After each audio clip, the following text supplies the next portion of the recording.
ہر subject کے اندر نا 3 قسم کی فکر بن جاتی ہے. ہر سبجیکٹ میں 3 قسم کے, ہر موضوع میں, ہر فیکلٹی میں, ہر کلیے میں 3 قسم کے لوگ آتے ہیں, 3 قسم کی نفسیات اور مزاجات. ایک متشدد ہوتے ہیں جو اتنا تشدد اپناتے ہیں اپنے موقف کے اندر کہ ان کے وہ ایبسولوٹ متشدد ہوتے ہیں. ایک وہ ہوتے ہیں جو ایبسولوٹ متساہل ہو جاتے ہیں, ہر چیز میں انہوں نے جو ہے نا آسانی اور نرمی کے نام کے اوپر کمپرومائز کرنا. اور ایک متوسط ہوتے ہیں.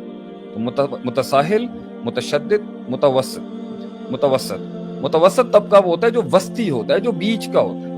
یہ بڑے مسائل ہیں زندگی کے اندر بھائی, کہ بیوی اور ماں کے جھگڑے میں کیسے فیصلہ کریں, بڑا مسئلہ ہے. بعض لوگ کہتے ہیں ڈگری نہیں ہونی چاہیے, بعض کہتے ہیں ڈگری ہی ہونی چاہیے, اس کے بغیر قابلیت ہی نہیں ہے بات کرنے کی, افراط تفریط. بعض لوگ کہتے ہیں نا ان میں ڈیسائیڈ کرو. میں مطلب علم بھی ضروری ہے, تجربہ بھی ضروری ہے.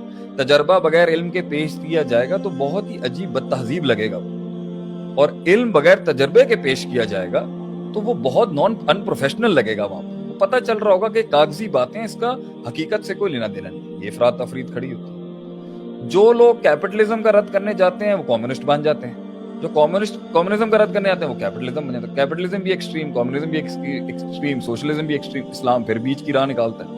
نہ ٹوٹلی گلا گھونٹ دیتا ہے عوام کا, نہ ٹوٹل جو ہے اس کو اتنا کیپیسیٹیٹ کر دیتا ہے کہ وہ جو چاہے اپنی مرضی سے کر لے. یہ زندگی کا سارا فلسفہ. ابن قیم کی ایک کتاب ہے رحمہ اللہ علیہ کی, مدارج السالکین, اس میں بڑا لکھا ہے انہوں نے اس کو.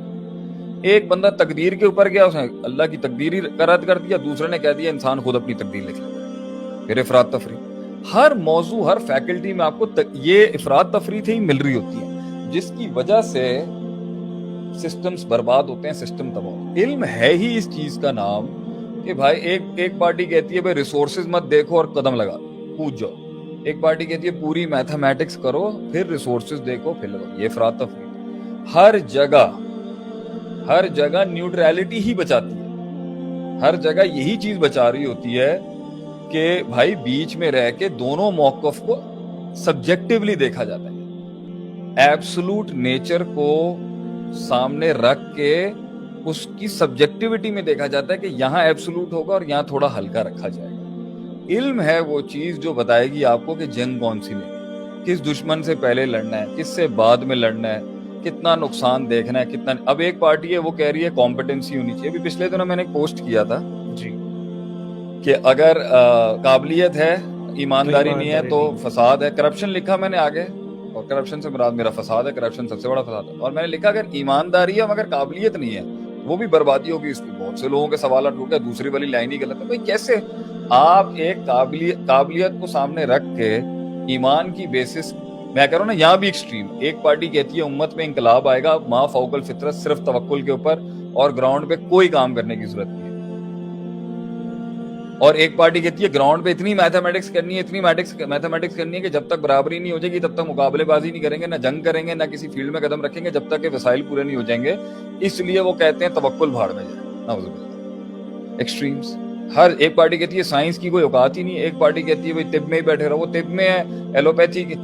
تو یہ ہر جگہ کل حزب بما لدیہم فرحون. ان سب سے نکلنے کے لیے آپ صلی اللہ علیہ وسلم نے کیا حل دیا تھا؟ فلولا نفر من کل فرقۃ منہم طائفہ.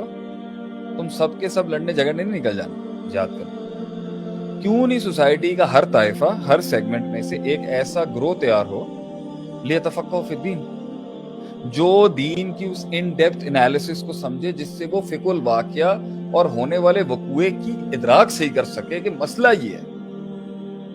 اب آپ دیکھیں, اس میں you want to add something? نہیں آپ وہ یاد نہیں ہے حضرت عمر اعلام الموقعین میں امام ابن قیم رحم اللہ علیہ فقہ کے باب میں اس کو لے کے آئے ہیں, فقہ سمجھاتے ہوئے کہ حضرت عمر کے دور کے اندر ایک مسئلہ ہو گیا کہ ساسان جب فتح ہوا تو جو لوگ کسی علاقے کو فتح کرتے تھے تو غنیمت کا مال 1/5 کو چھوڑ کے 4/5 ان کے پاس ہوتا تھا, جو مغنمین تھے میرے خیال سے. خمس کو چھوڑ, خمس جو تھا وہ اللہ رسول کو دے کے 20% لے لیا وہ وہاں, اور 80% جو ہے وہ وہی کنزیوم کرتے تھے جنہوں نے علاقہ کانکر کیا. حضرت عمر رضی اللہ عنہ نے کہا کہ بھائی مجھے یہ پیسے چاہیے, میں چاہتا ہوں یہ بیت المال میں ٹریجری میں جمع ہو. صحیح. تو اس کے اوپر اعتراض آ گیا اور وہ قرآن کی ڈائریکٹ آیت پڑھ دی, نص تھی وہ بلکہ. تو بھائی حضرت یہ کیس چلا گیا علماء کے پاس وہاں پر, تو 9 رکنی بینچ بٹھایا گیا جس میں 5 اوس کے تھے یا 4 خزرج کے تھے یا 5 خزرج کے تھے یا 4 اوس کے تھے. اور حضرت عمر نے اپنا کیس پٹ اپ کیا کہ بھائی میری جو بارڈر پوسٹ ہیں اس کے اوپر مجھے خطرہ بہت زیادہ ہے, مجھے پیسے بہت زیادہ چاہیے, اور یہ قرآن کا ڈائریکٹ آرڈر آیا ہوا ہے کہ جو بھی کسی علاقے کو فتح کرتا ہے وہاں غنیمت کا مال جو ہے وہ پہلے وہیں ان کا حق ہے 1/5 ٹریجری میں چلا جائے گا اللہ رسول کے نام. میں تو چاہتا ہوں کہ مجھے سارا ملے کیونکہ میری پوسٹوں پہ, بارڈر پوسٹ پہ بہت خطرہ ہے. ادھر انہوں نے کہا نا کہ آپ اس جزوی مسئلے کو کسی کلی قاعدہ بھی آپ کے پاس ہے تو پیش کریں کوئی, کہ یہاں تو قرآن کی ڈائریکٹ آیت ہے. ایک اسپیسیفک مسئلے کے اندر ایک میکرو پرنسپل لا کے عام کو خاص, خاص کو عام, انڈیفینٹ کو ڈیفینٹ, ڈیفینٹ کو انڈیفینٹ کرنا, یہ علم استعمال ہوئے ہیں اس دور کے مسائل کو سالو کرنے کے لیے. یہ دین اور شریعت پڑھے بغیر تو آ نہیں سکتے. یہاں تو ہر بندہ ہی جو ہے وہ اپنے آپ کو لاما بنائے بیٹھا ہوا ہے کہ جی اس کے پاس علم کے سارے فرقان ہیں, ساری ڈائمینشنز ہیں, ساری ڈائنامکس ہیں, اور بات ڈائنامکس کی بات ہے اللہ کی مراد کی.